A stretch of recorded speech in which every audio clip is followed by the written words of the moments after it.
What's up, guys? Let's get ready. Oh man, Taco's already. My co-host Taco was in the house tonight. He's already getting to work on massaging my shoulders. And there's your purr.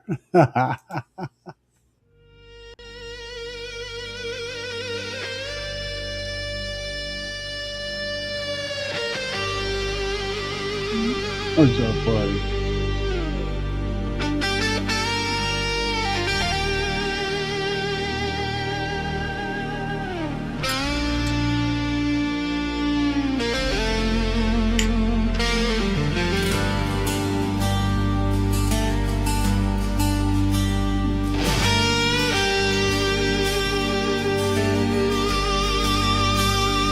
Sun goes down, fades away. Lifeless fingers, red decay. Darkness comes, slow moving mist hides the land inside its fist. The riders come, sworn to obey, to chase the colors from the day. They ride on through with a thunderous sound, shakes the mountains and cracks the ground. Power, can you feel that power? As night rolls in with the witching hour. Power, can you feel that power across the land? Can you feel that power?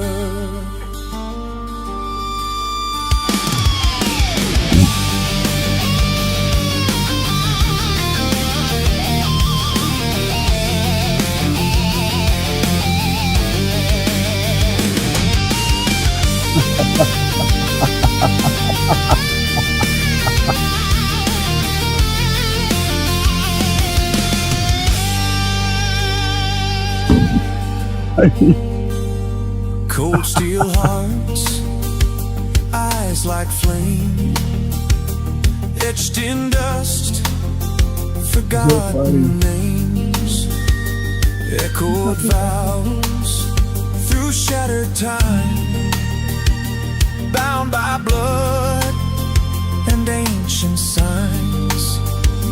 Engines howl like beasts unchained, blackened skies ignite the rain.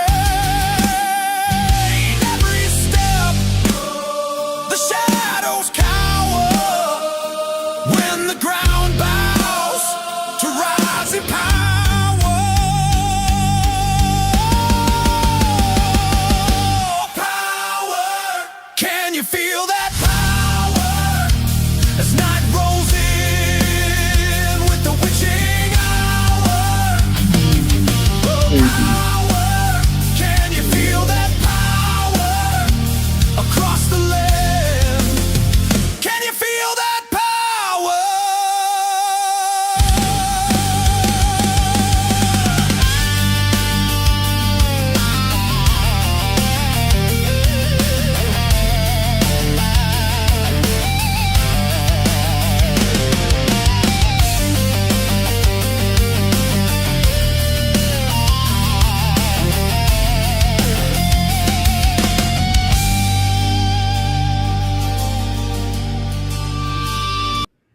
What's up, guys? What's up?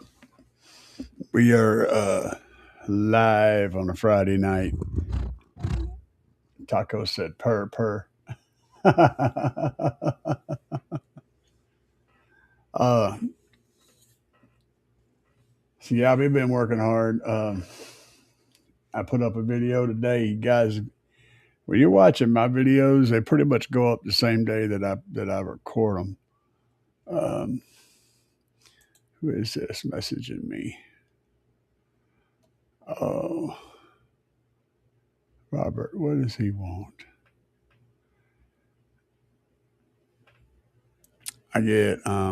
I get messages from all sorts of people. So it is what it is. Maybe he'll pop up on the thingamajigger here. um, so yeah, whenever I put up a video, it's typically the same day as the one I recorded it. What do you think, buddy?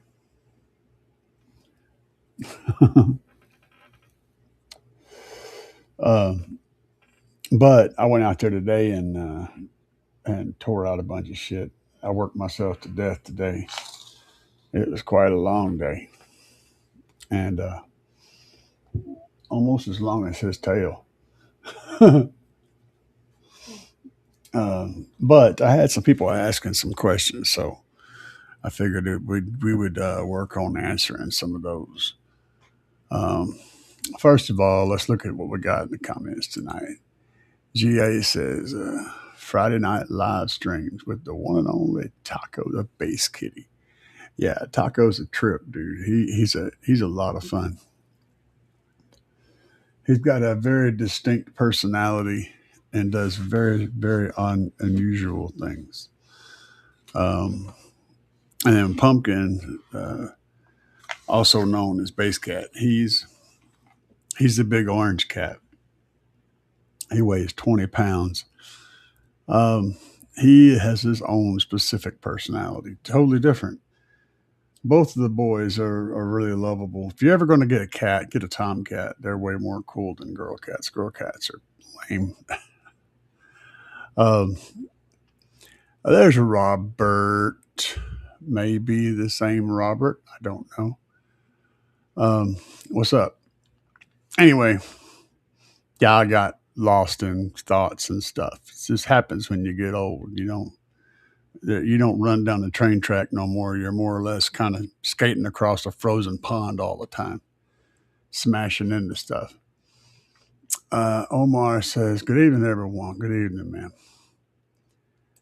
Glad to see you here. Will I be going to the Sundown show? I highly doubt it. If it's not going to be local to me, then probably not. I don't do much traveling. I'm very limited on how far I go and how often I go anywhere, any distance um, for a show. Um, I have trouble sleeping outside of my normal confines, and so I don't get no rest. It's absolutely miserable for me to travel. uh, yeah, pretty much. That pretty much is the gist of it. Um, Omar says, I'm thinking to build a sixth order and want to know, do I need to seal it off around the sides? You don't have to seal it off around the sides. I highly suggest that you do. Um, you'll create traps. If you don't, you'll lose sound. Basically, if you look at an anechoic chamber, the rooms where everyone goes in there and it's real quiet. They can't hear their own echo and stuff. Well, you notice in that room there's all these wonderful angles. Come out, come back in, come out, come back in. Those are called sound wave traps. Anytime you have an angle like that going like that, you create a trap that the sound wave can go into, but it can't bounce back out of. It just vibrates until it gets turned into heat. Whenever you allow a leak like that around the sides of your enclosure, you create that effect there, as well as allowing sound pressure to escape from the cabin. You also create a trap for the sound waves, so it effectively works against you. And it doesn't take much to flatten it out.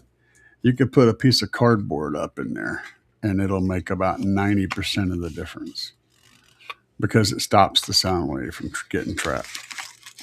I highly suggest, again, that you use something much more sturdy than a piece of cardboard. But a piece of cardboard would effectively stop the trap. effect. It won't handle the pressure though. That's where a thicker material comes in because you're doing two things. One of those is giving the sound waves something to reflect off of. The other one is containing pressure, and they're not the same.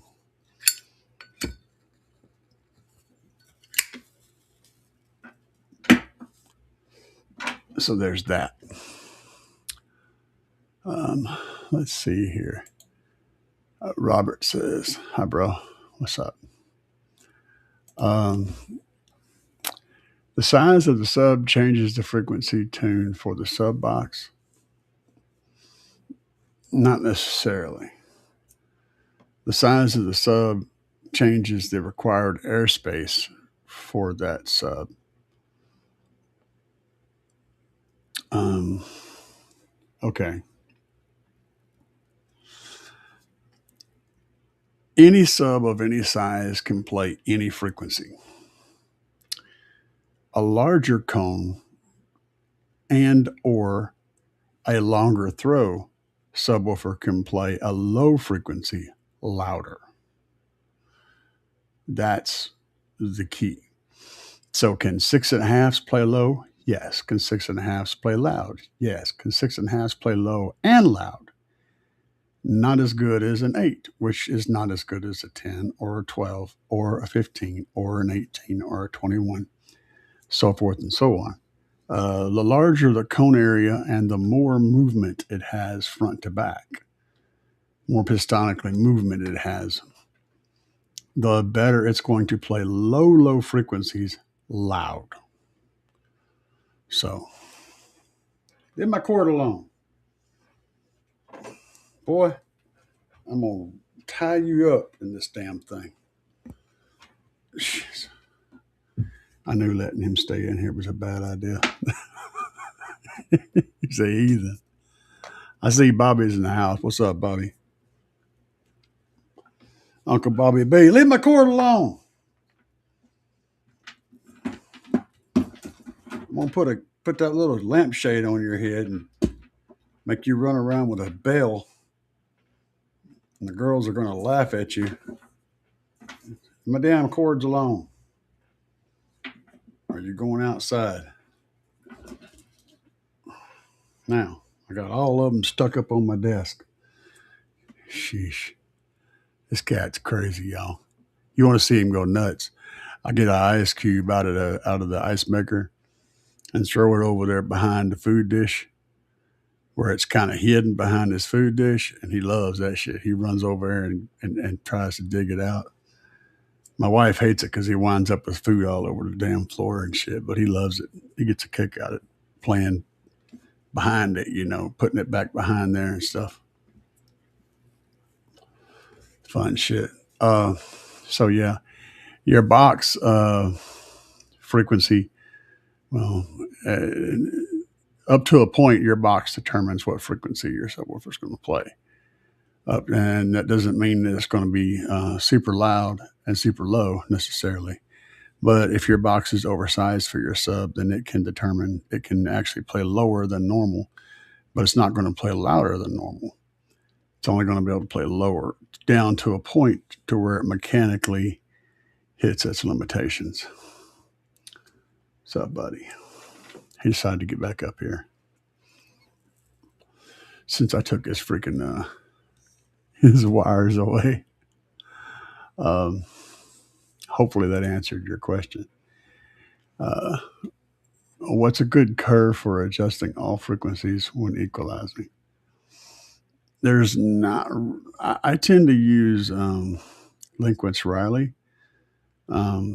There's reasons to use all of them in different scenarios. That's why they exist, but I tend to stick to Linkwitz Riley for everything. Because on a 24 dB roll off on Linkwitz Riley, you basically cancel, it creates a flat curve.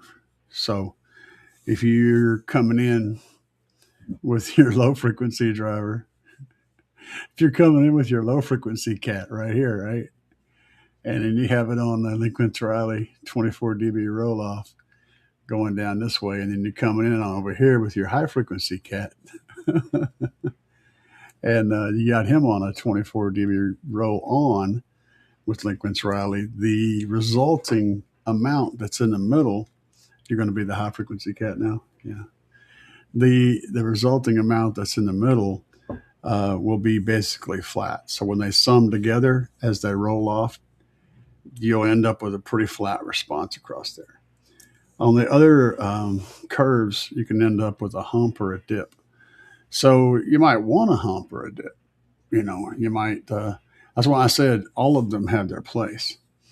And 24 dBs on and off is your general go-to for crossing over two drivers.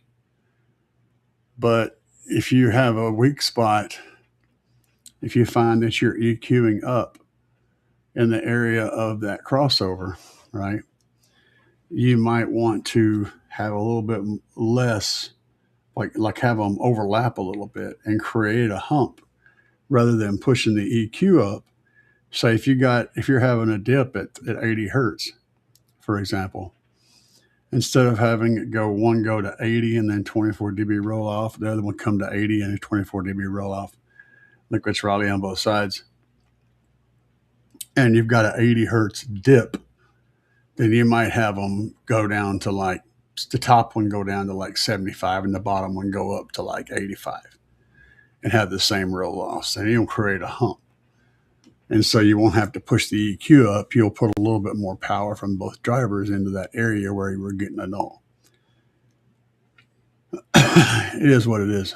That's just an example of where you might change things up a little bit, or you might use a Butterworth crossover, or whatever, just to fix a problem. So they all have their place. My go-to though is 24 dBs at Linquist Riley. It's my go-to. It's what I generally start with. And then I work my way off of that, figuring up on what I need to do beyond that.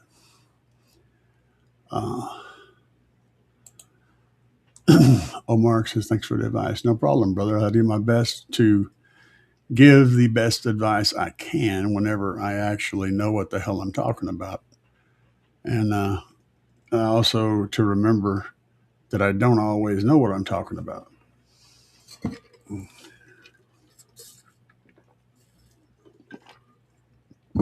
I'm trying to get some fluids back in my body because sweated out a lot of them. Let's see here. Hey, back, if you have 290 amp hour lithium batteries, how many 4 alt gauge wire would you need to go between it? To go between the batteries?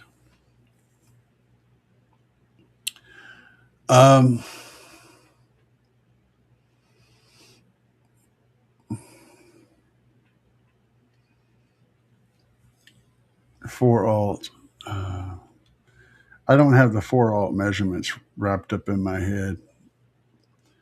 But alt gauge wires, 1 alt, I would probably run 4 alt gauge, true OFC alt gauge. And then, of course, so, I mean, if I'm going to run between the two, I'd run 4, yeah. Because that's a potential for, well, actually, that's even a little low, depending on the batteries. It kind of depends more on the battery's potential output, but assuming that 190 amps, no, that'd be, let me think about this for a second. I don't want to sound like an idiot. I always sound like an idiot. I don't want to give you bad advice, is what I'm trying to say. 2,500 watts. 25 amp hours generally gives you the capability. So that'd be 25 amps. So that would be 190 amps. Technically, two. I wouldn't run one, but technically two alt gauge would run. But I would run four alt gauge. So I would say two. Two alt gauge, two four alt gauge positives, and two four alt gauge negatives, just in case. Just in case. Yeah, that's overkill, in my opinion. But that's what I would run just in case. Two four alt gauges, OFC. What's up, Bobby B? Um, let's see here. 418s or 21s from Criminator. Yeah. Um, it depends, man. That depends on your baffle area. If you got the baffle area for 418s, you're going to get more cone area from 418s. If you've got that square-ish baffle area, if you've got more of a rectangular baffle area and side to side is not an issue, along with whatever kind of bracing and port and all that stuff that you're going to be doing. 221s are going to look really good. They're going to look really cool. They're not going to be. They're not going to give you the range. So, just like a small subwoofer can play low, just not low and loud. Very, very large subwoofers, if they're very heavy and stiff, they may not play the high bass as well as a smaller, lighter subwoofer will. That doesn't mean they can't, because they absolutely can. It just means that generally larger subwoofers, really large subwoofers, have so much mass that they don't, their FS is like 20 something hertz, and they're just not going to respond as well to the higher bass notes. But then again, who is trying to get high bass notes out of a couple of 21s anyway? So I say if you can fit them, you know, the cool factor brings in the brings up the ante, man. For actual performance, the 418s are going to outperform them by quite a bit. But 221s would be super cool. uh, the mids and highs must be set flat in the RTA tuning. No, no, they must. In fact, you almost always aren't setting them flat. When you're tuning your mids and highs in RTA, you don't want to create a flat line. Okay. That's not the response you're looking for. But what you do want to do is create something that's not really sharp peaks anywhere. So it's totally okay to have nice rolling hills, like the old Windows XP background. You want it to look like that, nice smooth rolling hills and valleys. You don't want it to look like some kind of crazy graphic error where the ground is torn apart. That's the idea with the whenever you're EQing out your speakers.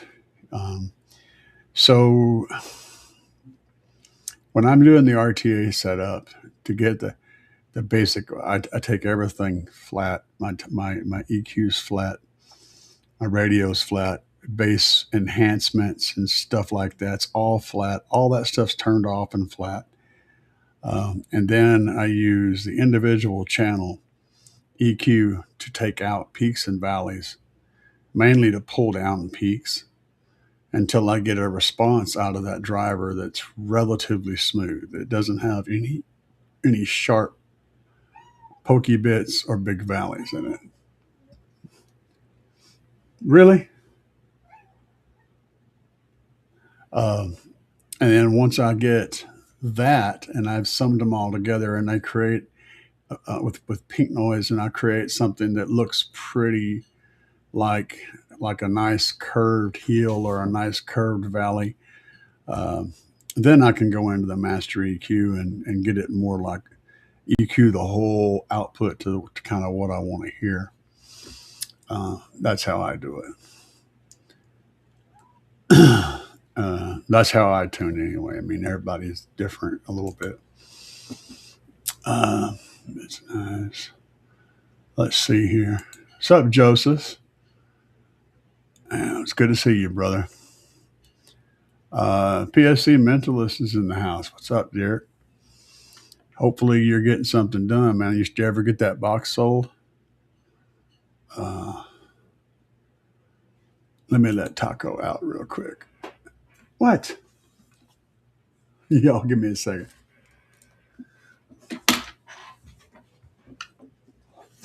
What? Oh, roll around on the floor looking cute. Yeah, I see you there. I see you rolling around looking cute. Yeah. Here. Let's go. Go out.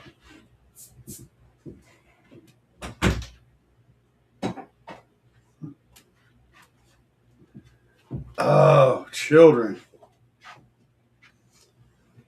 Children, children, children. Oh, man. They never grow up furry children. They just stay children. Uh, yeah, it's good to see you, bro. Hopefully, you get Presonator done at some point. I'm diving into one of my builds, so it's either going to be 418s or 618s. I ain't decided yet. I'm really looking hard at 618s. Um, I'm wanting. I've been using the SPL, the mini SPL meter, and it works good. But I've been itching to get the Bass End Garage uh, SPL meter. I think right now it's probably the best buy, and I think it's the best packaged meter for the average person to get. That's kind of what I've been eyeballing. Um, so I'll show you here.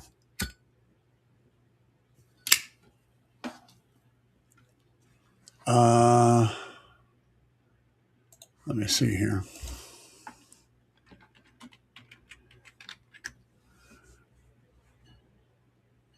All right, so let me go over here. Uh, do do do do do do do do do do do do do do do. Screen do do do do do do do do. All right. Now, of course, you can pick this up over at Big Jeff as well, um, and use my discount code of CAE to save some money on it. But this little guy right here is what I've been using, and this is at Sonic right now, but same product, different website. The important thing is this right here. Okay, it's the amplitude of a 165 dB. So if you're going to be busting 165, this is not going to help you at that point. But there was another one. That's not it. I'm not sure about that one. I see these right here are not going to work for you. None of these are going to work for you. They're way too low of a reading. This guy right here. Is that the right one? SPL Labs. This guy right here. And of course, we'll just go to the first one. We'll go to Sonic Electronics. And like I said, this is also available at Big Jeff. It just didn't show up in the search results. This is what I'm looking to get. We'll get one of these. Oh, actually, no, this isn't even what I'm looking for. This is not what I'm talking about. I'm pointing at the wrong stuff. Let me find it here real quick. So, wait, was it in here? Here we go. Yeah, that's that it. Did the price go up? That's on eBay.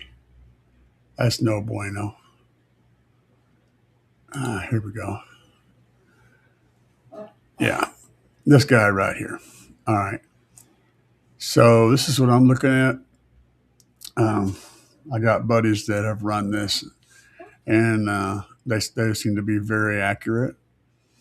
I like it because number one, it gives you your SPL score and your frequency at the same time. You don't have to like get your score and then change to a different screen to get the hertz. It shows you the both of them at the same time. So this is to me a little more useful. I also like the way the screen is. It's really this bright and this easy to read. That's cool too. Um, it runs on a Type C power supply or this guy right here, either one. And it kind of shows you either one, I think, how that's set up. That's your reset button at the top. Real simple to use. 219 bucks. And again, if you use my discount code, what is that? Oh man, that thing's monstrous. Oh, that's a toy. Yeah, okay. Those are the little bitty V2 subs. I got those too. But if you use my discount code, what will we save? Let me see what we can save here. Oh, it says it's sold out right now. Well, ain't that a bitch? That's a bitch. Uh, well.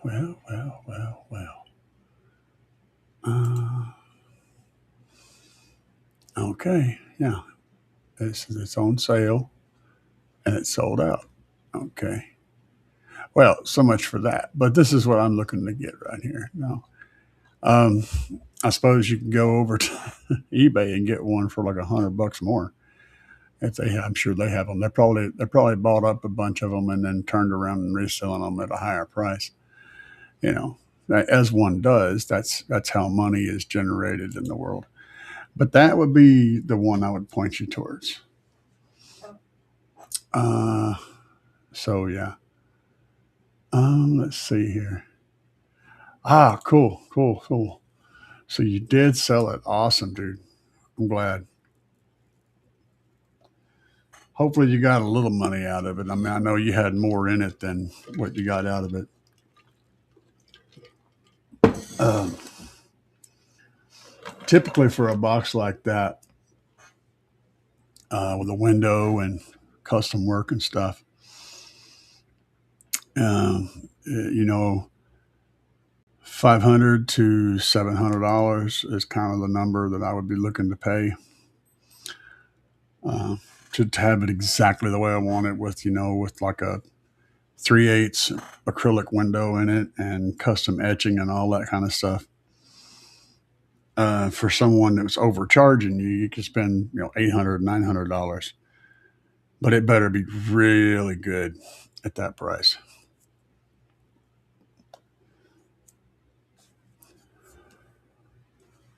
I mean, really good. 618s for the win. Hell yeah, bro. Uh, got a new builder, one in Arkansas. That's cool. Um, we have some really good builders here in Springfield, Missouri, actually. Really, really good builders. GP Car Audio, for example. If you want to get something, I mean, dude, here, let me take you over there. Take you and show you guys around. For those of y'all who haven't been introduced, Um, if we're going to go over here to the GP car audio side of things, we're going to go take a look. We're going to look at it. Yeah, that's the Undertaker Team Undertaker version 2. Yeah, it's kind of stupid. It's kind of stupid. It's crazy. Let's go to subwoofer enclosures. I'm going to show y'all what you can buy on the internet for a reasonable price. Um, so these are prefabs, right? The True Spec Elite. There's two different types here. You got the prefab enclosure, which comes exactly like this, and then you got the glue it and screw it custom enclosures. They're not the same thing.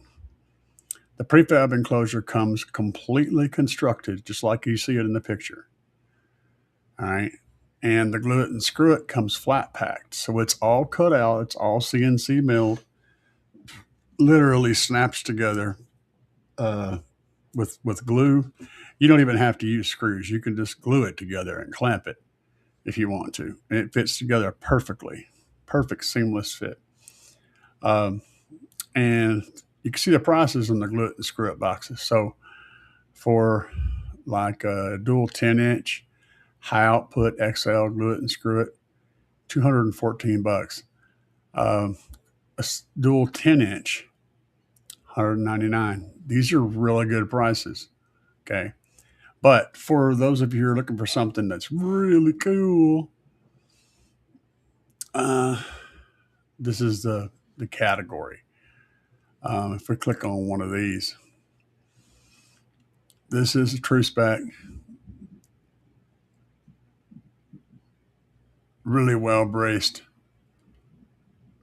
double baffle with an extra beauty ring, with milled work done on it, all put together, all ready to rock and roll. 100% solid as shit. There's an internal shot, $399, and you can get these built custom as well. So if you look at their, let me see here. I just want to show you the better. Let's look at some big ones here. We'll look at some 15-inch enclosures. See if he's just got some that I can quickly go through. But the cool thing is, you can also get blueprints. So you can get it exactly. You can get one cut, get the blueprint to build an exact box for $25. But you can get these enclosures done really custom too. You can get them with the glass in them, etched glass, or not glass, but like plexi and acrylic.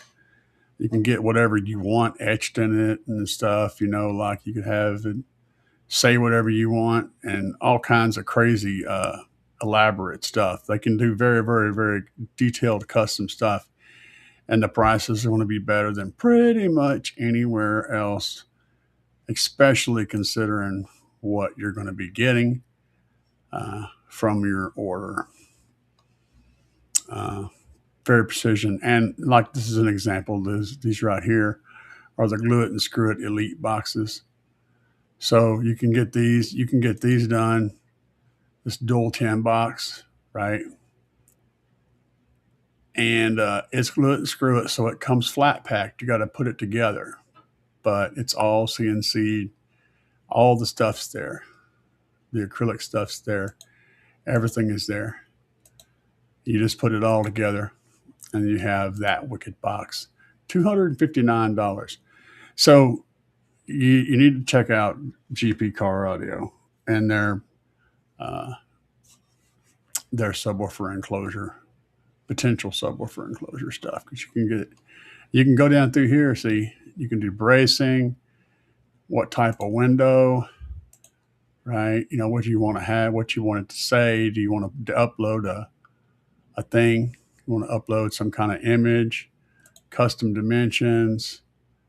You can get the and they can make them per spec to the subwoofers you're going to put in there. So you're getting a subwoofer that's built to the spec of, or a subwoofer enclosure built to the spec of the subwoofer that you're going to run. I mean, like it don't get no better than this. It doesn't get any better than this. It's got the terminals built in back there. You can see them back there, and yeah, they're really really cool. Anyway, just thought I'd pass that stuff on. If you guys that don't know, that's an option. Uh, Thank you, PSC. The quality of wood changes the sound of the sub box. No, the quality does not change the sound of the sub box.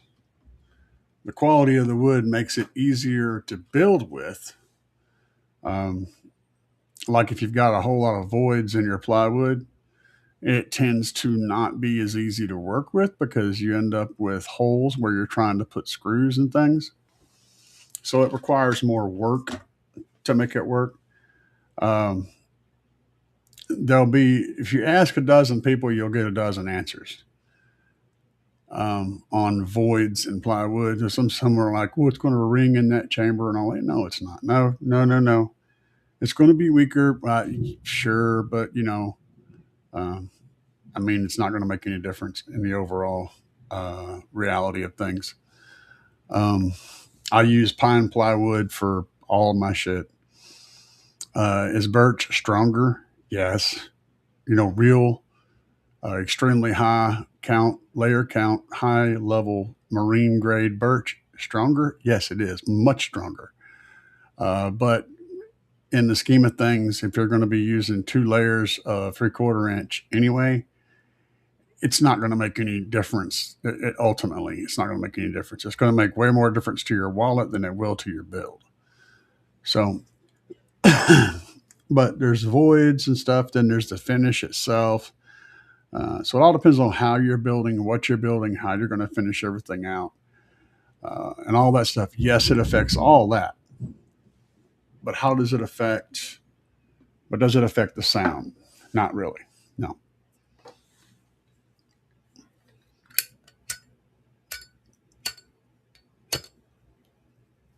The wood the wood should not affect the sound ever at all. If it does, you didn't design or build the box right.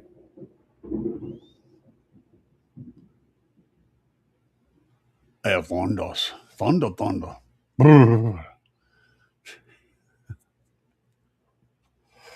Uh, but yeah, if the wood's making any kind of sound at all, that's a box is a fail. The best kind of material is something like concrete. You don't want anything to resonate whatsoever at all. So that's the point. Is to stop it from making sound at all. If it makes any sound, then it's broken.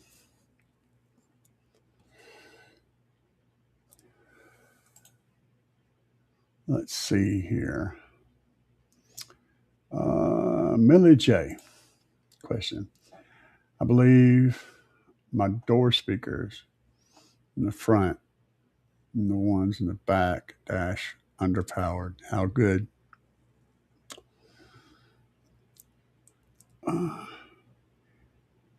I'm running 2 of these slaps, 2K.4s. I absolutely love those amps. I switched out my Mini 4 and my Chrysler to a 2K.4 because I wanted more power on my doors. I want more big bada boom mid bass down there. And buddy, they do the thing. Very strong amplifiers, really really strong amplifiers. If you're wanting a whole lot of power on multiple channels, those are absolutely the perfect solution for that problem. They are a good solid piece of kit. uh, let's see here, 160 RMS front a piece, and the ones in the rear are 200. Yeah, they'll do a real 500 watts RMS at 2 ohms, real 250 watts RMS at 4 ohms. And so keep that in mind. You'll have more power than what you can handle, so you'll need to turn them down. You can always dial those little dials back a little bit, but you can't turn them up past a certain point. So having more power than you actually need is what you want to start with. That way you can turn them down.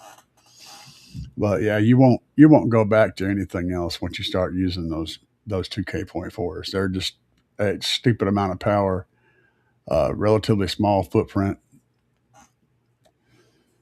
dead silent, back floor noise. Um, yeah, they sound great, man. They really do. I love them. Um, oh man, AVAC said I got a pillow call in my name. Hey man, no problem. You have a good night, sir. Um, oh, I didn't know. Probably because he's on vacation and he's just going to take his whole. He's taking a vacation from work, and I guess he's taking a vacation from streaming as well.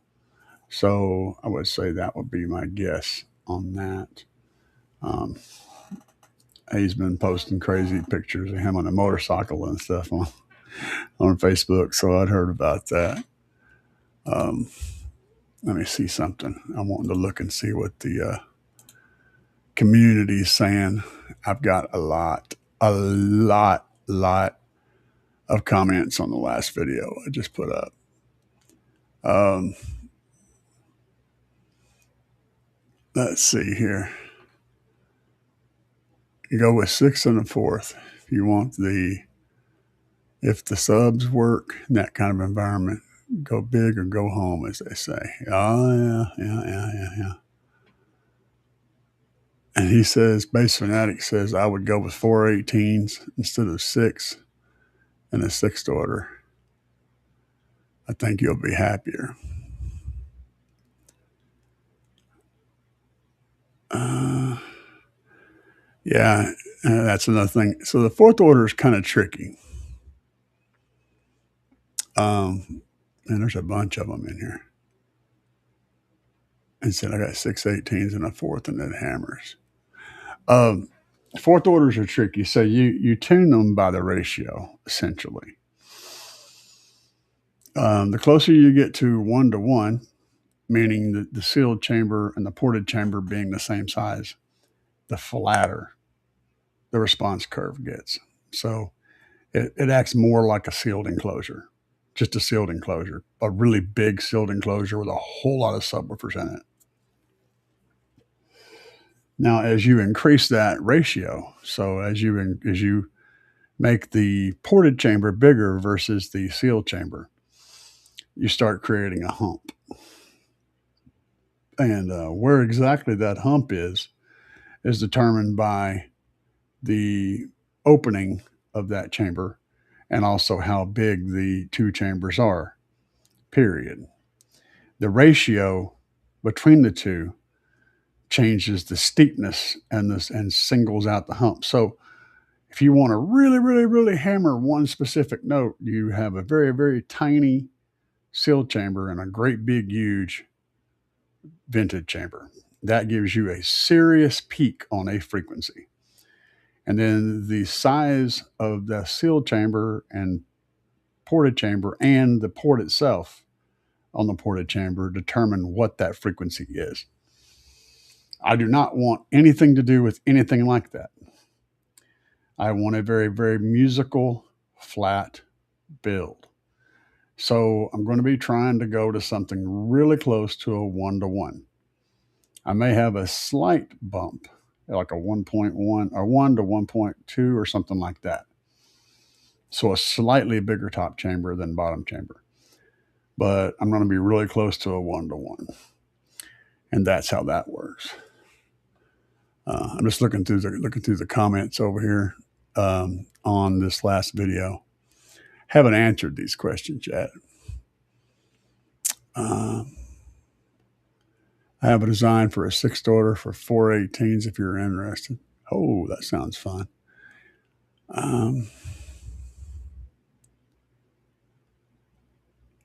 Yeah. I might hit him up for that, see what I come up with. Let's see what you guys are asking over here. So yeah, that's what I think's going on with Andy. Thanks again for that. No problem, man. Craig Engelman in the house. What's up, man? Um, can't beat GP glue it and screw it boxes. Yeah, I know, dude. Um, and it's a good quality product. So for those of y'all that are wanting something that just looks really, really, really nice, it looks so good that you're not going to want to like hide it. You're going to want to keep it out and show it.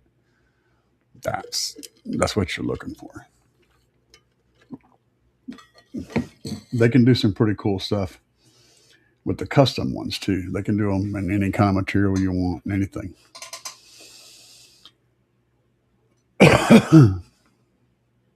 Top notch, he says. Hell yeah. Um,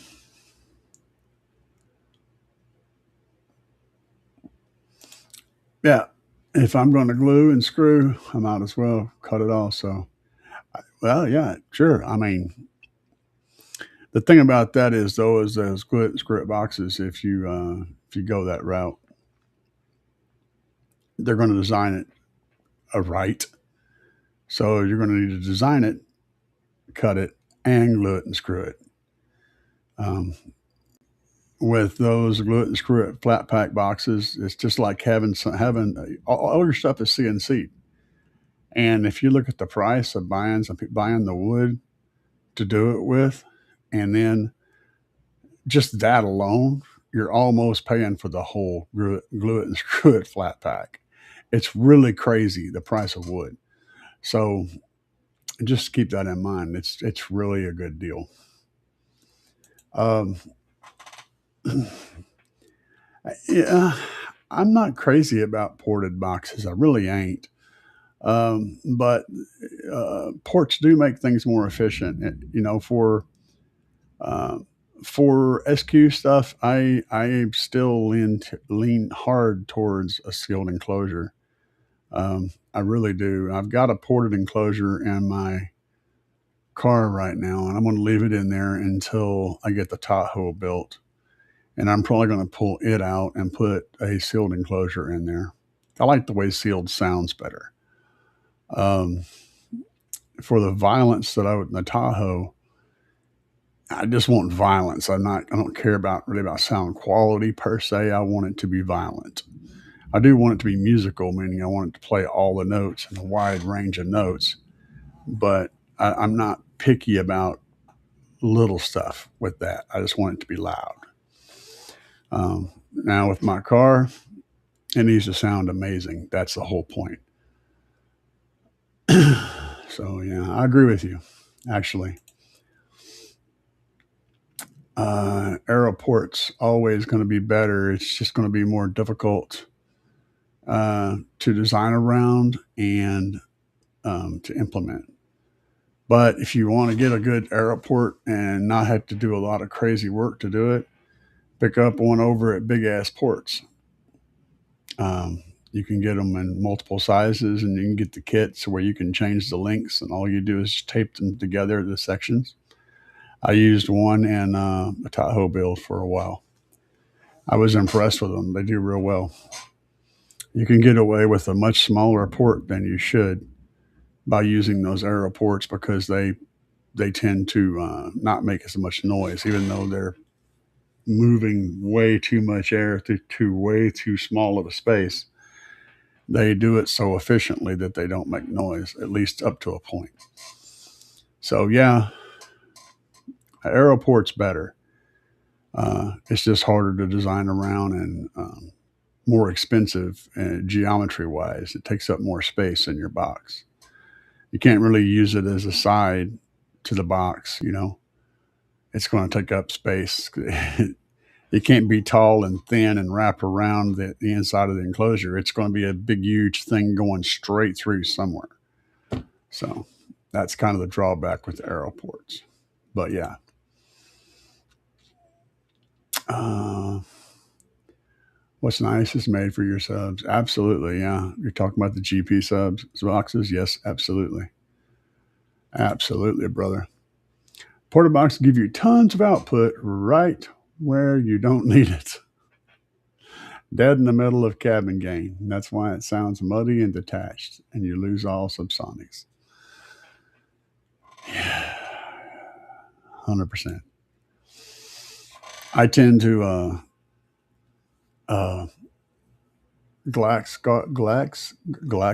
Glaxer. I tend to tune my car boxes low. I tune them low. So I build the ports to play like in the 20s, where I know a sealed enclosure would start to drop off. I tune the port to play down there. So we're not picking up this huge gain hump in the middle. We're actually extending the shelf of the sealed enclosure down lower than normal. That's where I tend to do. It's how I get past a big portion of what you just said. But you're absolutely correct.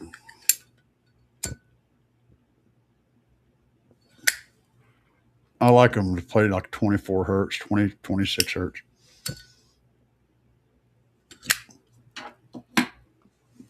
That way I don't get a hump.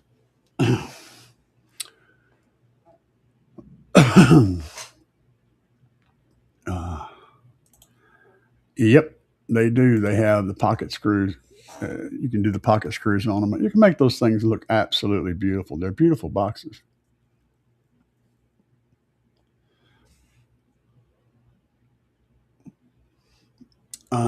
Let's see here. And to some degree, you're right. To some degree, you're correct, man. Um, and and to some degree, you're right. Um, but the thing is, for not everybody, some people. It's the argument goes. It's like some people like a certain type of sound, and some people like a different type of sound. And for everybody, that's why there's different options. I prefer a sealed sound. I prefer the way that sounds. I don't really like the sound of a port making noise. Um, I never have. It definitely is more efficient. It's definitely louder. So if you're trying to build something that just romps and stomps and just blows wind and blows massive amounts of bass, some sort of ported enclosure is going to be the win for that, right? But if you're wanting something that's going to sound good, you're always going to get a better sound to me, for me, out of a sealed enclosure. But like I said, that's just me. Uh, Now, as far as the software and stuff, sure, there's design software. Uh, I'll show you guys what I like to use. Give me a second here. I think I have it pulled up somewhere. Yeah, there we go. I'll switch over here. Switching, enhance. I've been working on looking at a ported flat wall for four. This is 418 ported flat wall. Big sucker, right? Because I was wondering if I was going to do this or not. I'm pondering. And it'll do certain things. You can get it done. Uh, you just have to put in the dimensions of all the stuff that you're trying to work with, and it can create a box for you. It can even give you a cut sheet, so you can get your cut sheet down here. If you go to plan, it can literally give you the exact sheets of everything, right? I never use this. I get the general idea and then I work around the general idea, but it can give you a full cut sheet of every single piece that you need. Top, you know, there's your dimensions, quantity too. You can literally go through and cut all these pieces and they'll snap together. Um, so yeah, you can do this, right? 100%. Um, but not everybody wants to try to get into that. And also, that is a pretty generic deal. Like on this software, there's nowhere to put in your Q factor. There's nowhere to put in your RF. There's nowhere to put in. all the different TS parameters that you would have. So you're getting um, a generic set of values for a subwoofer of this size. So it may be magic and it may be meh. That's going to come down to luck, really, and experience with that specific driver. But can you build something that'll probably work pretty good? Yeah, absolutely. You can do from 1 to 4 subwoofers on this one, and you can do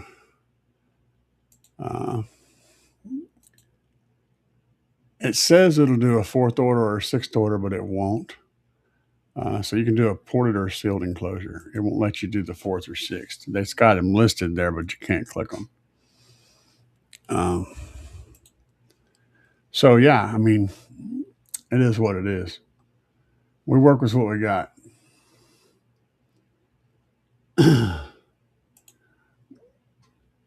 Yeah. Oh, you're talking about birch. And like I said, if you're hearing the wood, then you didn't do it right. The wood should not make any sound. That's the purpose of the wood and the bracing is to prevent the wood from making any sound at all. All right. When you tap on the wood, you should hear nothing, ideally. You're never going to get to that point, but you should hear just a click. If you hear any resonance whatsoever when you tap on the wood, then it's not as good as it could be. Can we compromise? Absolutely. We all compromise. We can't afford to have a box that's like 6 inches thick in all directions, or that's made out of steel and concrete and all this stuff in all directions to get that. We're not going to get there. What you want to do is instead is get it so that the panels of the enclosure resonate when you do hit them, resonate at a higher frequency than any frequency you're ever going to play in the box. Therefore, as far as the bass that you're going to try to reproduce in that enclosure goes, as far as it's concerned, the box is dead silent. It's never going to cause any of those panels to have any resonance at that frequency, which would cancel out. Anytime the box resonates at the opposite wave of the frequency that you're playing. So if your subwoofer is breathing out and the box is breathing in, the subwoofer is breathing in and the box is breathing out, that's going to cause cancellation. It's like having one sub wired out of phase. It's going to cause cancellation. You don't want that. That's the big killer. So as long as the box, even though it's not going to be totally stiff, right? As long as it won't resonate with the frequencies that you're going to play, then for as far as those subs are concerned, it is completely stiff. So it's good. That's why you can get away with building a subwoofer enclosure that's a 1/2 inch or 3/8 of an inch or whatever thick, as long as you're factoring in the bracing and the frequencies that you're going to play. How big are those panels and cross bracing and stuff? That changes the resonant frequency and makes it work anyway, even though it's very thin.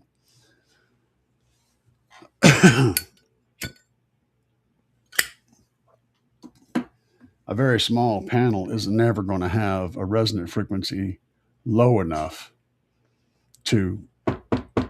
right? It's never going to have that low of a frequency. So it's not going to vibrate at the frequency that it has. Whatever its resonant frequency is, this is, unless you're playing this note, right? Then it don't matter. So you could totally put a subwoofer in this plastic can and it would function because it would not be vibrating sympathetically at the same frequencies that you're trying to reproduce. And that's what the whole point. Now, it's still not going to contain pressure as well. Pressure is another one, but sonically it would work. Uh, okay, good question. And Derek said it. Damn it, birch is pricey. Yeah, it ain't cheap, brother, and it's not worth spending the money, in my opinion. Unless you just want to be able to say, "Hey, I got this amazing birch box," and you're going to finish it out and make it look all pretty and stuff and show it off. Yeah, okay, fine. But even then, you could just use a thinner birch veneer and on a pine with a birch veneer and get the same exact appearance. Throwing that out there. What's better, a central port or a sided port? Well, if you're trying to create SPL in a car on a meter, you want your port to be on the driver's side, whether that's in the trunk, in the driver's side corner of the trunk, or whether that's a flat wall with the port over behind the driver. You want the port over there as far that way as possible to allow the sound waves to mature with the meter on the passenger side glass or the passenger side footwell. Um, Other than that, it doesn't matter. I kind of like having my port centered. I know I was showing you that box with that port um, with that port on the side, but that's not what we were talking about because that designer doesn't allow you to do that with the port. It's either going to be on the front or the side, but it's not going to allow you to do the front center. You have to just design it and then just move the port over when you build it. That's why I said I don't use that for the cut sheet. I just use it for the basic dimensions and shit. Um, I think it's better, me personally, to have the port centered because it keeps the load on all the subwoofers the same. Whenever you have a port on one side and multiple subwoofers, you end up with subs loading differently, and they will actually heat up at different rates and stuff. It's kind of a curious effect that happens. Now, if you have a single sub in there, then it doesn't matter as far as that goes. You're going to be able to get lows a lot more solid if you have the port as far away from the driver's cone as possible. So, having the driver's cone way over on one side of a long box and then having the port on the other end, maybe even on the other end and the other side, is going to give you better low lows. It's going to have way smoother, more solid lows because the port doesn't interfere or mix with the sub cone. There's so many different variables though. But no, it really doesn't matter for the most part. Seal for simplicity, soft suspension, high MMD, low FS, high VAS, very easy spec, common car audio subs for seal.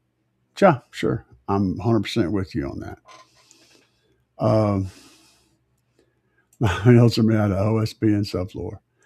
As long as you get a good airtight deal and you're not getting a bunch of panel flex at the same frequency that the sub that just as the notes you're trying to play, then you can get away with that. Sure. I worked for Rex Lumber. We made the panels for pianos. That stuff makes insane boxes. Okay. Box is pressboard and soaked in epoxy with carbon fiber, wrapped single 15. There you go. Yeah. Well, see, the thing about pianos, guitars, drums, timpano drums, uh, anything where it's an instrument, you want the wood to make a sound. That's the wood's job, is to make a sound. If you absolutely do not want it to be dead, the wood needs to resonate because that's where the sound comes from, right? It's like it's the speaker. That's the speaker. For a subwoofer box or any kind of speaker enclosure, you want exactly the opposite. You do not want the wood to resonate. You only want to hear the cone, or the cone and the port if you're a porty person. That said, um, doesn't mean you couldn't use that wood. It just means that it's not necessarily optimal, because you may have to use more of it or whatever. It doesn't really help. That's what I'm getting at. If you can get it for free, go for it. I'm sure it's beautiful wood. And soaking wood with resin is always a good option, because it helps to keep the wood from being wood. It makes it less vibrating, which is the same reason why some guitars really want guitars that don't have a thick lacquer paint on them, because that lacquer, that thick paint, will keep the wood from vibrating as good. So they want a wood that just has like a light oil finish, and that's it, because they want the wood to vibrate. Well, when you paint something, you change its uh, tonal characteristics. So when it comes to subwoofers, you want to do everything to a subwoofer enclosure or a speaker box in general the opposite to what you do to a guitar or a piano. You do not want it to vibrate. You do not want it to have a resonance at all, if possible. You want the complete opposite. So it is what it is. uh, I got an Auto Z Havoc 15 220, which is a copy of American Bass Hawk. Yeah, you were showing me that. That's cool. Um, Craig, am I going to do 6 or 4 18s? I don't know yet. What I'm going to do is I'm going to build the thing. I'm going to build the thing with 6 in mind. So I'm going to build it as build the interior out with as much airspace as I can possibly get. Good strong structure and lots of airspace. And when I get down to where I'm to the point to where I'm going to build a baffle, that's when I'm going to make my decision. I'll take the measurements off of what I got, and I'll see if it's something I can do. That's the idea.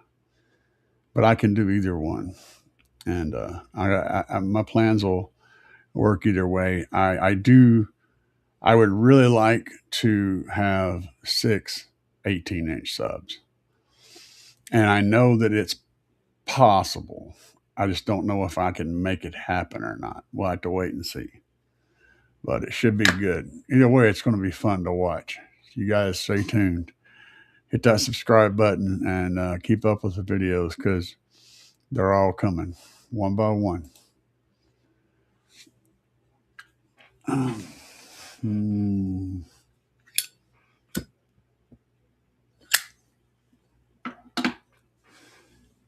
Question formed as a statement. With a ported box, can you still get excellent kick drum impact, fast double pedal? Not really, not so much. No, not in the area where the port's at, because you have port delay. That's the reason I don't. That's the main reason I don't like ported enclosures for sound quality. Is because of that port delay. It's a group delay. So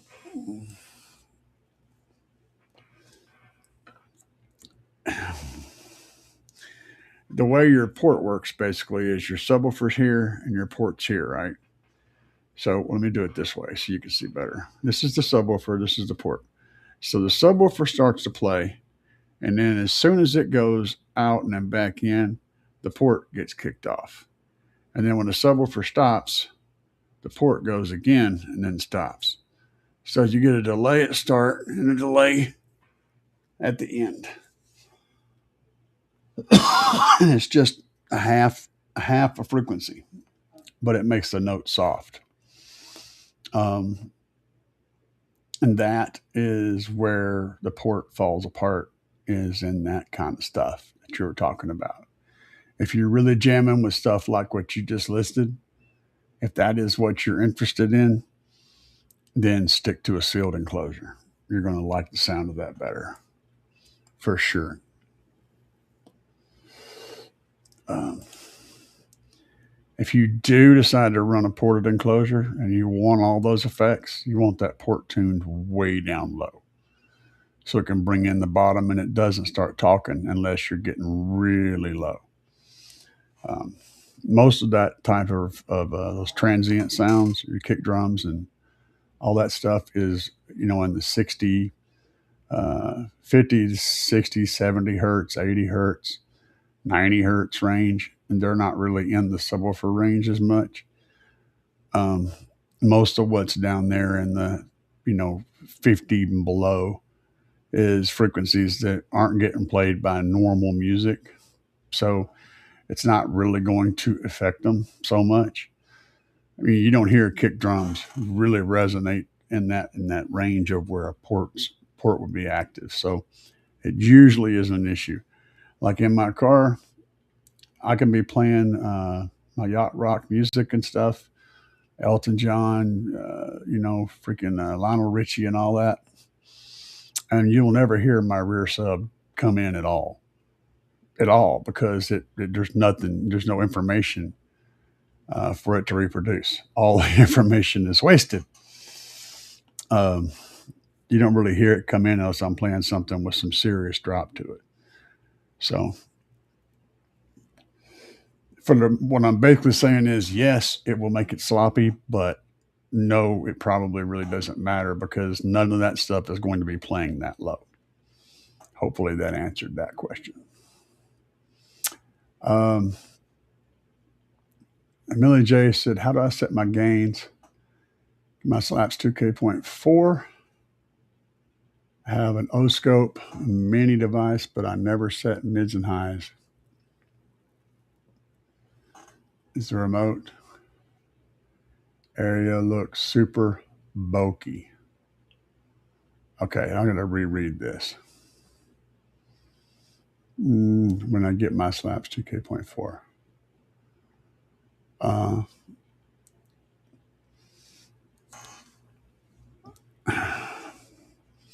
I don't normally set my mids and highs. I don't set my gains like everyone else does. So I typically, because I'm not going to push on my mids and highs amps, I'm not going to push them as hard as I am my sub. I usually go to my gains and just turn them about 3/4 of the way up, and then I set the actual amount of power that I'm sending to my shit through my DSP with the levels in the DSP, because I'm not going to be pushing them into clipping anyway. They're going to be far below that. So that's how I typically do it. And if for whatever reason the amp isn't loud enough on those drivers, I'll turn the gains up a little bit more on that set of channels. And if that still isn't loud enough, then I'll probably get a different amp or more speakers. Because it's just not something that I don't want to push those into oblivion. So yeah, I just turn them up about 3/4 and then I set the levels with the DSP. That's what I do. I don't know. And when you're looking at your O scope and you're starting to getting ready to EQ everything in, put on pink noise. This is how I set the levels at that point. Put on pink noise and then adjust your levels to where the pink noise is more or less flat. It's not like ramped up real hard on the tweeters or ramped up real hard on the lows. I usually go to something that looks a little bit of a slight V to it, just a little bit. So the overall pink noise has got a slight V to it. That's what I tend to prefer. And then I start setting all the levels and I go back and check that again. And then I set my levels to do that. And then I use my EQ per channel to EQ each driver so that it's producing a round sound. And I use the levels to get the overall pink noise to where it's. And what you should see with pink noise is you should see a higher bump in the lows because it has a higher bump in the lows. You should see higher bump in the lows, and then it should drop off as it goes toward the highs. It'll kind of go up real quick and then just slowly drop off toward the highs. And that's the natural flat EQ for pink noise. I try to pull my bump down just a tad bit and then pull my highs up just a tad bit and to where it's got a slight smiley face to it. And that's where I like to set mine at. But that's just how I do it, man. Let's see here. Rob says, I just look at GP Audio. They don't have a gluten script boxes for 18 inch stuff. Well, shit. Okay, let's go. I don't know. I do not know. I do not know. Let's go to gluten script. Now, they do not have an 18 inch, but they do have custom quote inquiries. So you can shoot them a thing and they will give you a custom design. So while they don't have an 18 inch sub listed, you can shoot them a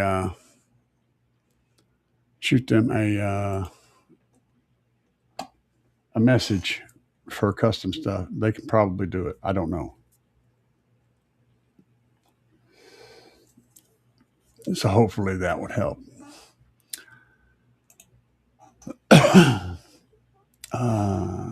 Let's see here. I'm not sure how to pronounce that one. What would you recommend for an SQL daily driver setup in a sealed box on 3K? I'm looking for something that sounds clean and musical with good low end extension.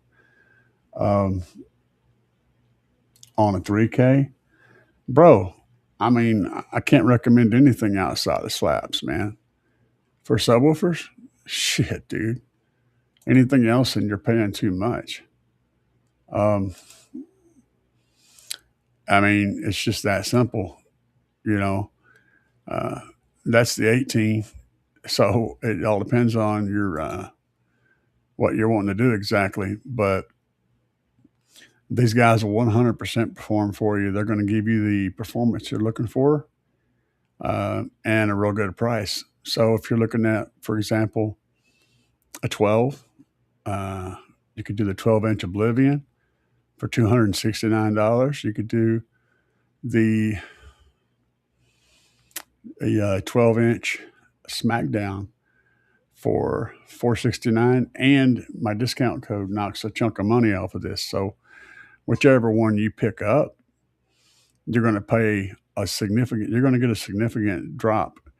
And these guys right here, these subs all punch way above what you think they will, way above the money that you're paying. I mean, this, for example, the Oblivion 12 for $269 is absolutely far and above an RMS 2000 watts of power handling ability. It's way above that. They're 46 pounds. And that 12 has what? A 31 millimeter one way travel. You know, suggested tuning of 28 to 33 hertz, an FS of 31 hertz. This thing's going to play low, nasty, and get down for $269. It's an absolute steal of a subwoofer. And you can turn around and pick up a 3,000 watt Shock 3K version 2, 3K.1 version 2, $179 right there. That's less than $500 for the subwoofer and the amplifier. You know what I'm saying? And then there's the 3K. This is the class, the half bridge. So The half bridge 3,000 watt for 239, you're still less than $300 or less than $500 for the subwoofer and the amplifier. There's nothing I can't recommend anything over this. There's nothing out there that's going to do this well and get the job done. It's just solid equipment. Use discount code CAE. Save more and more and more, and enjoy the music, not the brand name. So yeah, that is my suggestion. And Craig's saying stereo integrity. Price them out. Price out what they got and price it out to do what I just showed you and see if the prices are the same. Same power handling, same power, uh, same qualifications, and the same price. I guarantee you, stereo integrity is not going to keep up with it. And I guarantee you, if you install both of them in two different vehicles, you wouldn't be able to tell me which one was which. That's the thing. But yeah, sure. And I agree with you, Craig. I do. They sound good, but I wouldn't buy them over a slap sub. The only time I will buy something else over a slaps sub is if you need a super small thin sub to go in a very, very tiny thin box. In that case, I will get the JL Audio TW3 or TW5, depending on how thin you need it to be. Because nobody else builds a sub that will do it as good as that. But unless you're building that kind of an enclosure, I'm going to be running slaps all day, bro.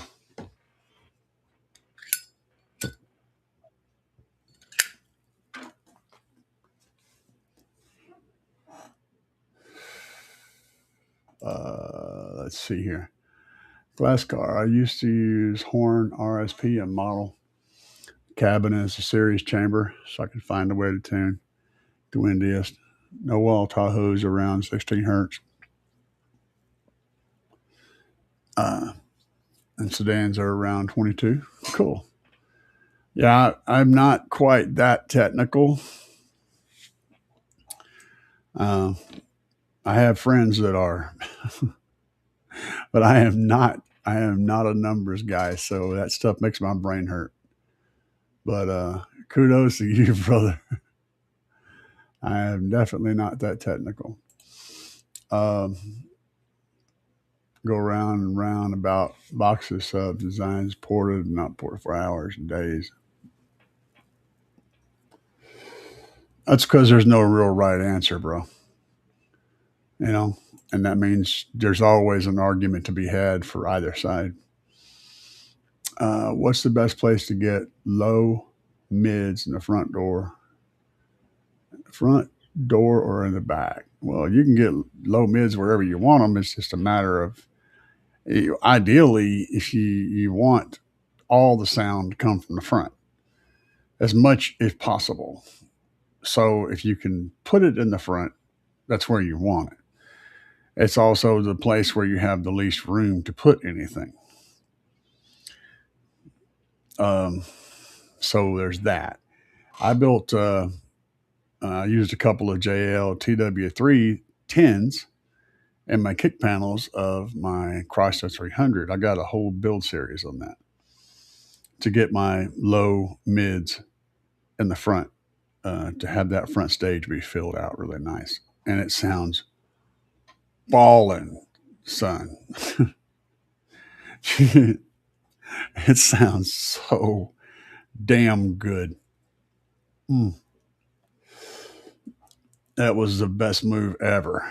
If you can put your, your subs or your low woofers up in the front somewhere and make them work, man, what a freaking thing that is. So that's my answer to that. I have 12 down firing from X-Max here. Down firing side port in my Silverado. It hits great, even though the box is tuned to 38 hertz. That's totally acceptable. That's very good. Keeping a high pass filter at 28.5. Yeah, you don't want it to play lower than your and go out of control, because once it gets down below the port tuning, the box has no control over the sub anymore. It's just the suspension of the sub that's carrying it at that point. That's the thing about a port, is anything below port tuning, like uh, a few frequencies below port tuning, and the sub just doesn't have any control. There's no box controlling it. It's just sitting there free airing at that point. That's why you definitely want a high pass filter or a subsonic filter on your subwoofer. About five frequencies below your port's tuning, or whatever your port's actually playing at. Not what it was intended to play, but what it's actually playing at. So yeah, good call, good setup. Down firing and side port, and a pickup truck, man. You put the shit where you can. I mean, there's you're limited big time.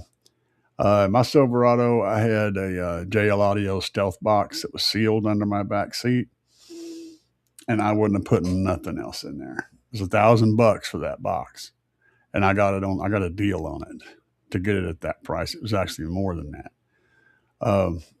But I would not have put anything else in that truck. That sounded so freaking good. Um, those TW3s are just nasty good subs. They're not going to get crazy loud, but man, they played low as shit, and they played smooth right down into the gravel, just right down to the bottom. Uh, Absolutely beautiful work on those subwoofer enclosures too, but you got to pay for them.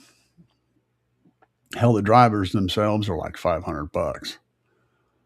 Um, that's not including the hand laid fiberglass shell that is made specifically to fit in the vehicle and totally look factory in the end. And it bolts down. It comes with the equipment to bolt it into the truck using existing hardware in the truck. Like I said, it's hard to beat that.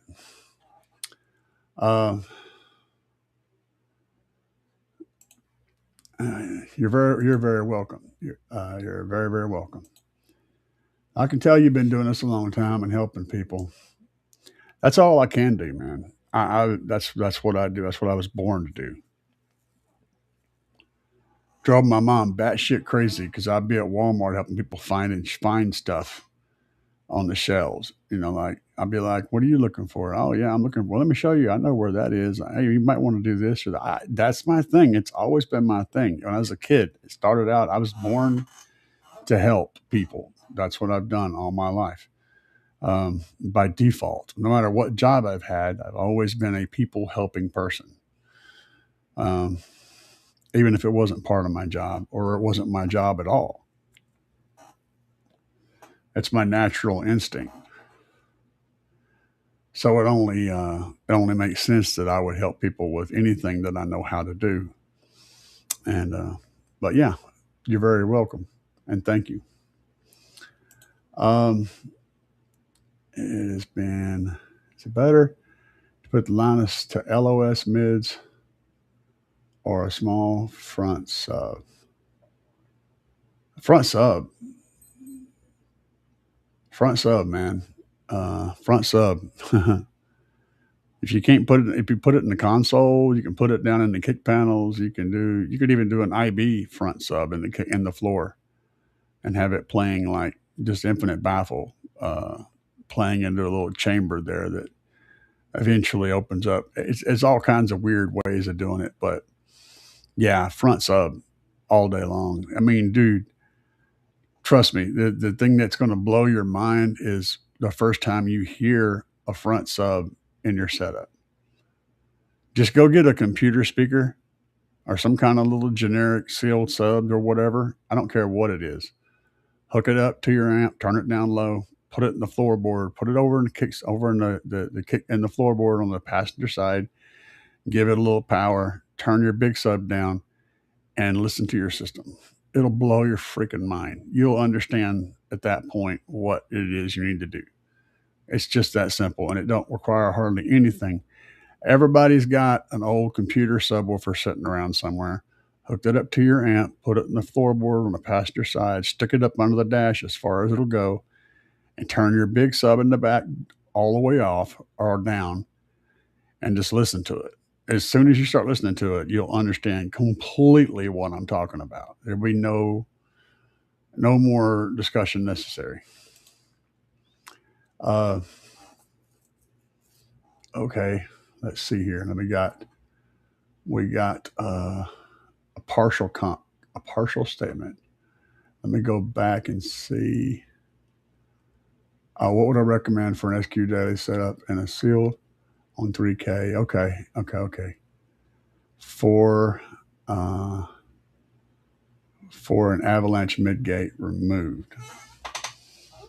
Now you're going to build something in the bed, like a blow through kind of a thing. Oh man, this is whatever you want. Go big or go home.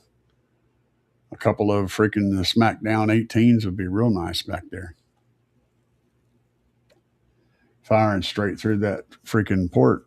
The thing is, if you're whatever box you're building, you got to build it to get wet, and which means you absolutely cannot use MDF.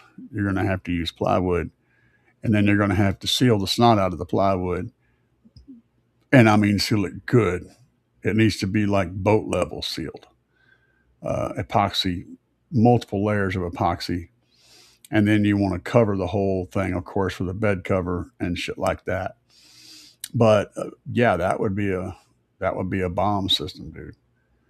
A couple of 15s or a couple of 18s. I mean, go big, you know, and let it go. If you ain't gonna be using that bed space for anything, shit, dude, let it hammer. Still trying to figure out if I should get one 12-inch Oblivion or two tens. Two tens is going to give you more cone area. Um, yeah.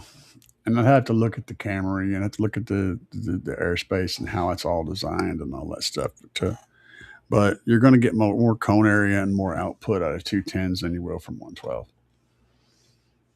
So um, the the 12-inch the 12-inch subs Oblivions have a different motor and coil. The whole all it's the same motor as the 15s and the 18s. The 10 has a different motor. It's a 1500-watt RMS motor. The 12s have a 2000-watt RMS motor. So it's a little bit bigger motor, a little stronger motor, um, a little bit bigger coil, a little bit stronger coil, a little bit everything bigger. Uh, and so if I was going to pick, I'd be leaning hard towards the 12, although the two tens is still going to give you more output than the single 12 would. It all depends, though. And price wise, I mean, uh, let's see here. Let's look at the difference. If we compare uh, the two, so the tens are 189, and the 12s are 269. So you're looking at an $80 difference. So $160 difference between buying. If you bought two, though, you'd be uh, say 290. So that'd be, or say 190. That'd be 380 versus 269. So if you could do, if you could fit the 15, that would be my choice. Going with a 15. If it'll fit the baffle, you're going to get more out of this guy and for a little bit less money than you will out of these. But that said, all of it's going to sound good. And if you can't fit a 15, I think I would probably lean towards the 12. I know how good these 12 sound. I've heard singles of these in a vehicle before, in a trunk application, and they absolutely slam. I mean, they really get down.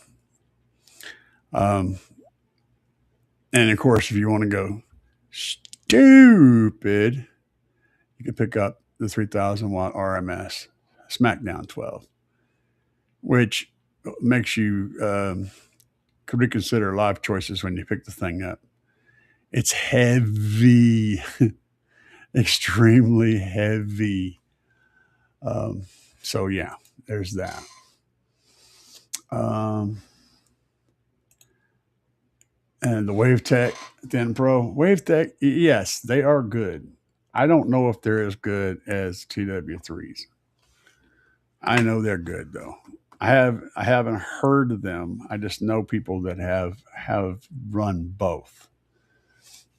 And it's been a mixed bag of results. So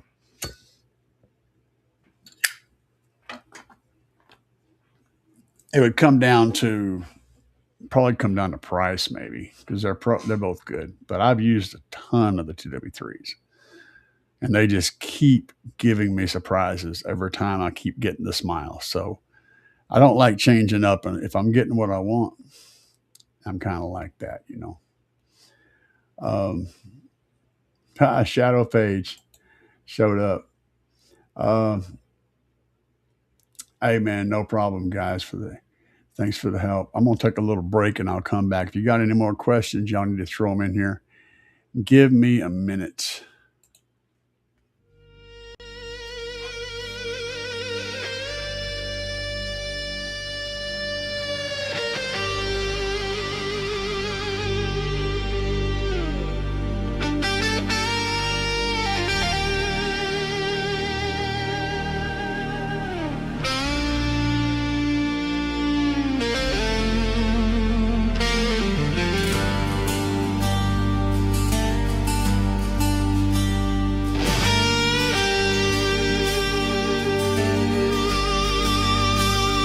Sun goes down, fades away.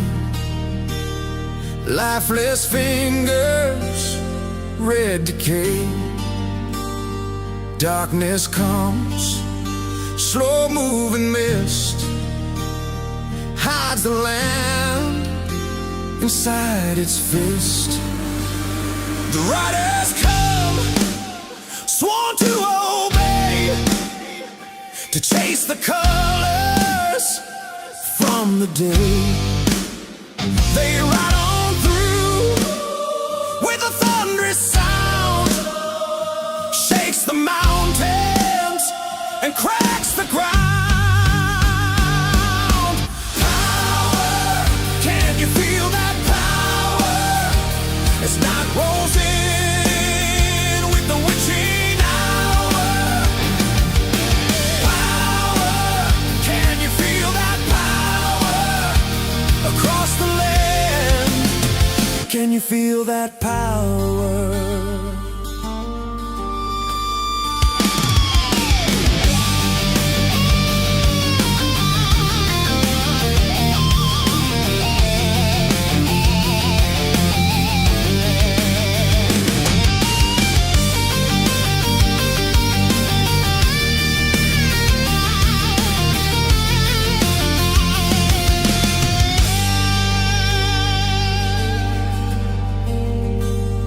Cold steel hearts, eyes like flame, etched in dust, forgotten names, echoed vows through shattered time, bound by blood and ancient signs.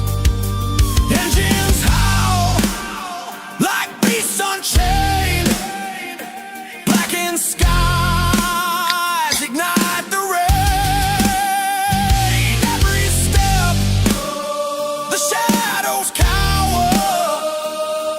the ground bows to rising power.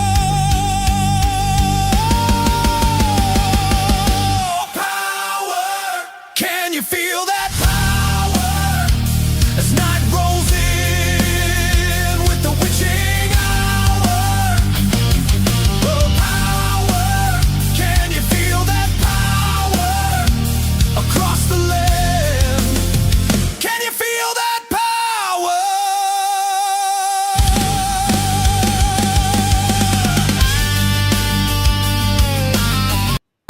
Hey guys, y'all see this kid right here? Let me show you this kid. The kid right with the dark hair in the middle.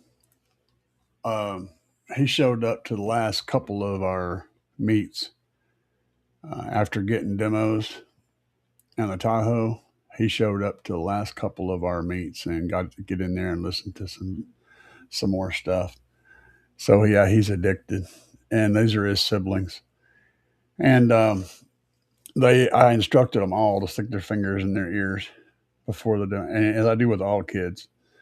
You know, I'll tell them, hey, put your fingers in your ears just to keep them from, possibly getting any uh, any ear damage. And we also demo kids with the door open, so they'll either stand outside or sit inside with the door open, and I keep the sound down. Don't crank it up quite as loud. All these are layers of things I do whenever I got kids in the vehicle. Just in case anybody was wondering about that, I wanted to clear that shit up.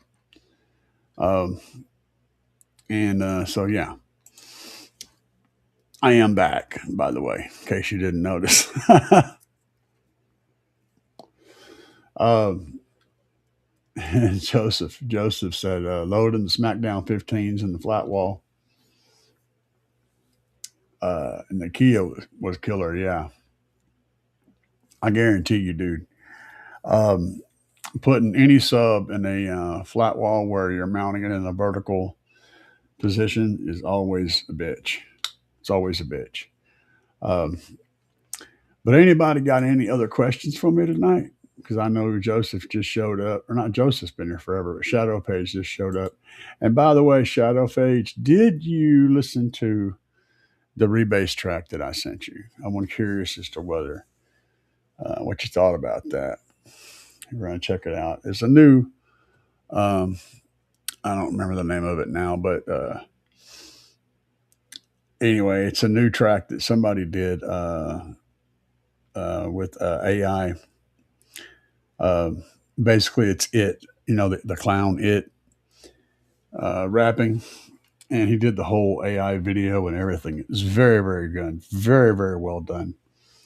The track is killer, but it needed a little bit more bass, so I went through and rebased it for my friends, and I sent a copy of it to Shadow Phage. I sent it to Joseph. I think I sent it to Joseph. I don't know if I sent Shadow Phage the thing.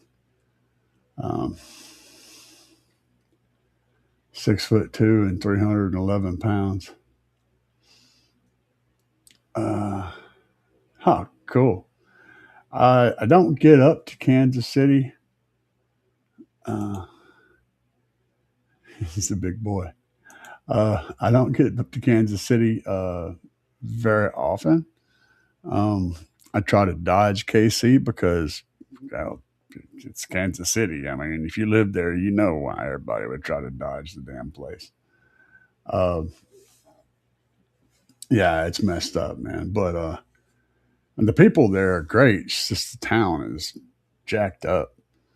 Um, yeah, I haven't. No, I haven't released anything in a while. I've got some things on the burner though.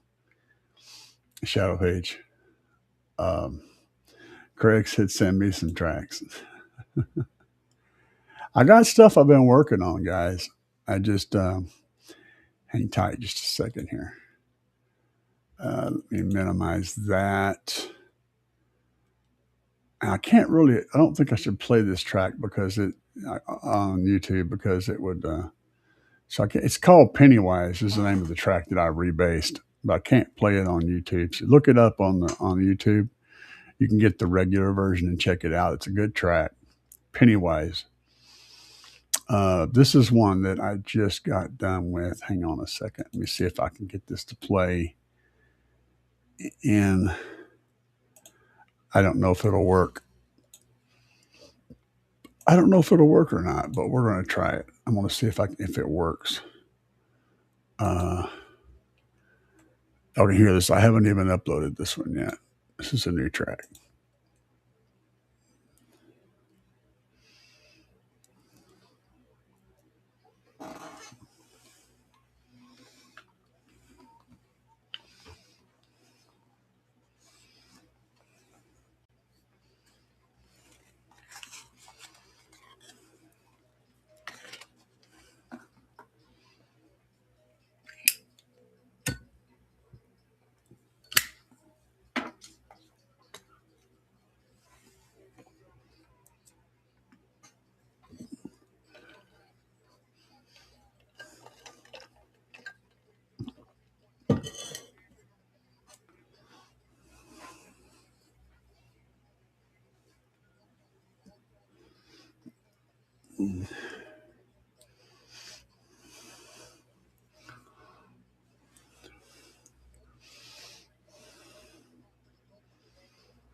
I was afraid of that. Uh, I was afraid it wasn't going to have sound. Let me see here. Doodly doo, doodly doo. It's always up to the stupid. I'm gonna try it again here. I'm gonna try. Again. I'm gonna do a thing. I think I know what it is. Also, share audio. Okay, entire screen, audio, and this one, share. All right, let's see if you can hear this. Let me know up front if you can hear it.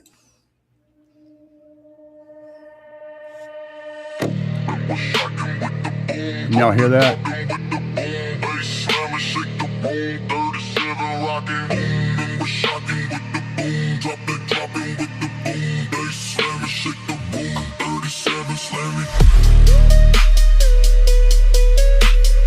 Y'all hear it?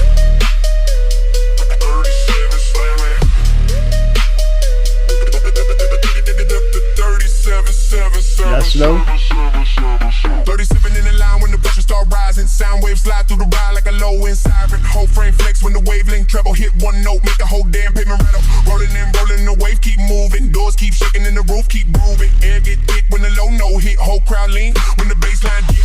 Push that pressure through the port like thunder. Sea start moving from the way down under. Mirror keep jumping and the glass keep bending. 37 hit in the roll, keep it steady, no break, no breath. Just a constant vibration, low frequency force with a long wave rotation. Ride through the keep and then it bounce off the back. Come around again with another attack. Wave on wave and the pressure keep stacking. Hair in the air when the low end crack it. Amp stay pulling and the cone stay traveling. Whole car float when the bass start unraveling. 37's up like a storm in motion. Deep in the chest like a bass filled ocean. Roll through the flow, then it climb through the sea. Steady sound wave with a hard drum beat. Never let up, let the whole thing ride. 37 hertz got the room pressurized.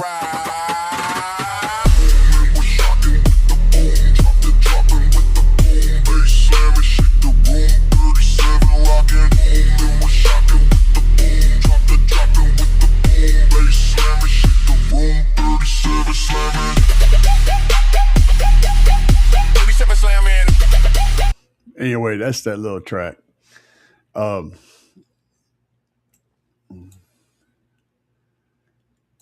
see. I had that. I fixed it. I fixed it. Thank you. Craig said, when I'm tuning my stuff, I like to use Dire Straits, but I listen to everything but country. Alice Cooper to ZZ Top. Why not some country? Country's not bad. There's not all of it's country. Country has it. Some country has sort of a global appeal. Like everybody likes certain songs. You know, I don't really like grouping stuff as a specific group because it doesn't always work that way. I mean, if you look at a lot of artists that are big country artists, they could also very well, a lot of their music can fall into multiple categories. And that's because there's not really a wall that says this is definitely this, you know. And I mean, sure, you know, Hank Williams singing "There's a Tear in My Beer." That's pretty much straight country. There's nothing else you can do with that, you know. But what about Hank Williams Jr. singing "All my rowdy friends are coming over tonight"? I don't know. That's got a little bit of a rock vibe to it, you know. Um, it's like, so I don't like putting stuff in a box. I'm more like listening to uh, what I want. Not, it doesn't matter what its label is, you know. Let's see here. Appreciate the thumbs up. Uh, I've been trying to release Shadow Page. That I've been trying to release a paced amount of music. Thanks again for introducing me to this hobby. Yeah, it's a cool hobby, man. We do a lot of cool stuff. I have a lot of fun with it, and right now I'm on a little bit of a break. Um, and what else do I got? I got a couple more over here. Let me see. What's this one? Oh, and stuff that I didn't release. Pre-master. What else is in here? Pre-master. I haven't released that.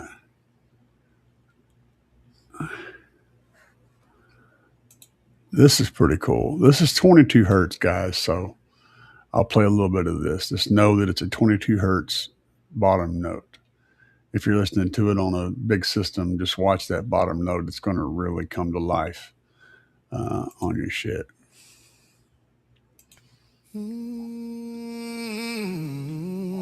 Swing low.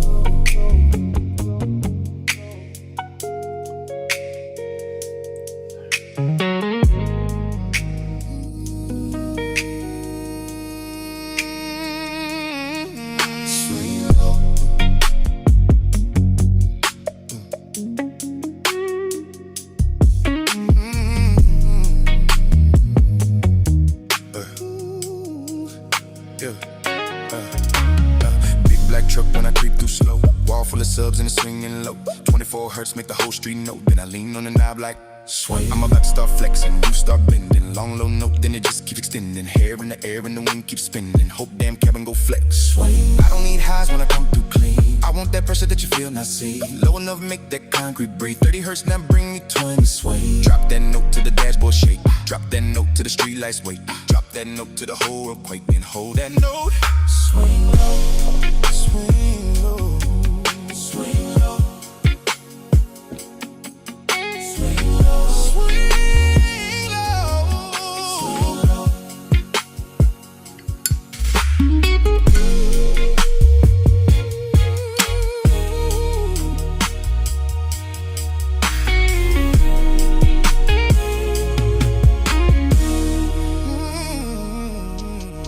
4 big 15.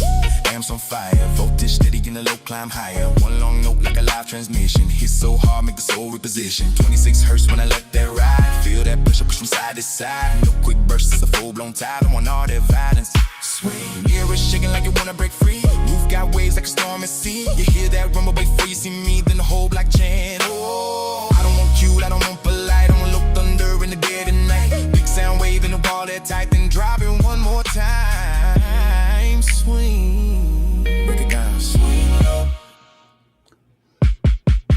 Let it crawl through the floor and rise. Let it shake every mirror inside. Let it roll like thunder through the night. Every time that note come back, swing. No fake bass, no muddy disguise. Clean, no pressure with the violent size. You can see the wave in 100 eyes. When the whole crowd yell, let the subs move here, let the hair go wild, let the doors bow out for a quarter mile. Let the whole damn system lose its mind and bring that pressure back. Swing.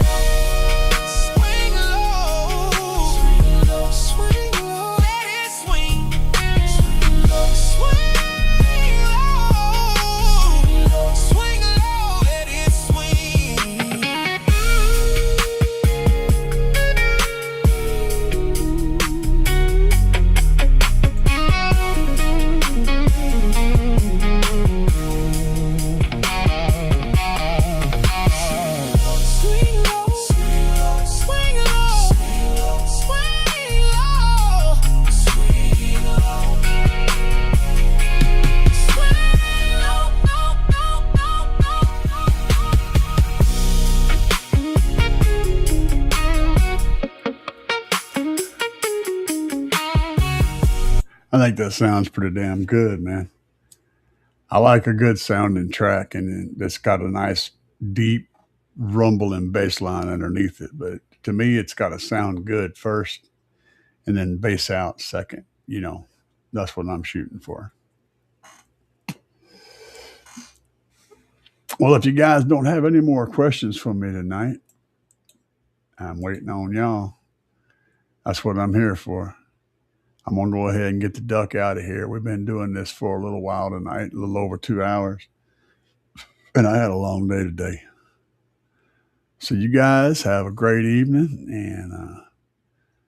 And, we'll get the duck out. Thank you, Shadow Page.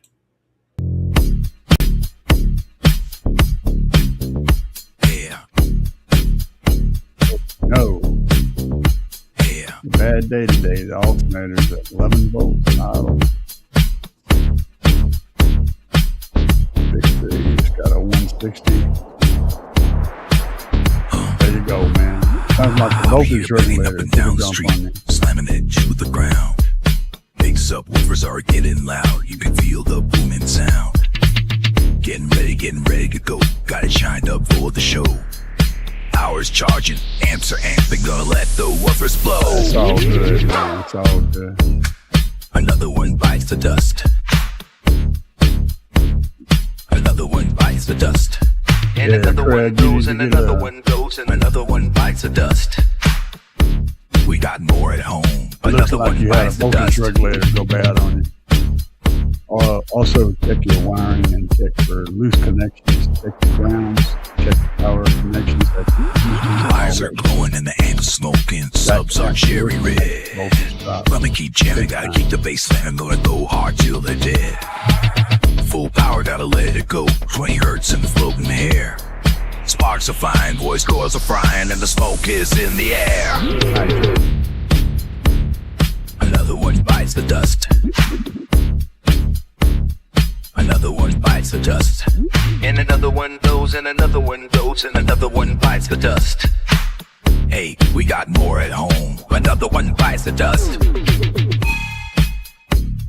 Y'all show love to your neighbors. Treat each other right. Ooh. That's what it takes to keep communities real, man. Take care of people.